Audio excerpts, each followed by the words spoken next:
Moscow Kyiv যুদ্ধ বন্ধে কার্যকর পদক্ষেপ নিতে ইউরোপীয় ইউনিয়ন ব্যর্থ হয়েছে বলে মন্তব্য করেছেন মার্কিন প্রেসিডেন্ট ডোনাল্ড ট্রাম্প। ইউরোপীয় দেশগুলো কিয়েভের পতন না হওয়া পর্যন্ত যুদ্ধ করতে দিচ্ছে না বলেও অভিযোগ করেন ট্রাম্প। এদিকে প্রেসিডেন্ট ভলোদিমির জেলেনস্কি বলেন, যুক্তরাষ্ট্রের নিরাপত্তার নিশ্চয়তা দিলে নির্বাচন আয়োজনে প্রস্তুত ইউক্রেন।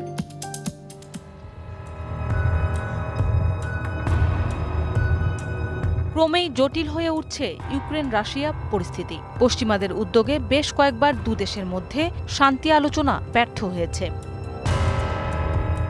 সবশেষ মার্কিন প্রেসিডেন্ট ডোনাল্ড ট্রাম্পের শান্তি প্রস্তাবে ইউক্রেন সম্মত হলেও বেশ কিছু শর্তে আপত্তি রাশিয়ার। শান্তি আলোচনার মধ্যেও কিয়েভ সহ বিভিন্ন অঞ্চলে হামলা অব্যাহত রেখেছে মস্কো। যুক্তরাষ্ট্রের রাজনৈতিক পত্রিকা পলিটিকোর সঙ্গে সাক্ষাৎকারে মার্কিন প্রেসিডেন্ট ডোনাল্ড ট্রাম্প বলেছেন, ক্ষয়িষ্ণু ইউরোপীয় দেশগুলো অভিবাসন নিয়ন্ত্রণে এবং রাশিয়া ইউক্রেন যুদ্ধ শেষ করতে কার্যকর পদক্ষেপ নিতে ব্যর্থ হয়েছে। কিয়েভের পতন না হওয়া পর্যন্ত যুদ্ধ করতে দিচ্ছে ইউরোপীয় দেশগুলো।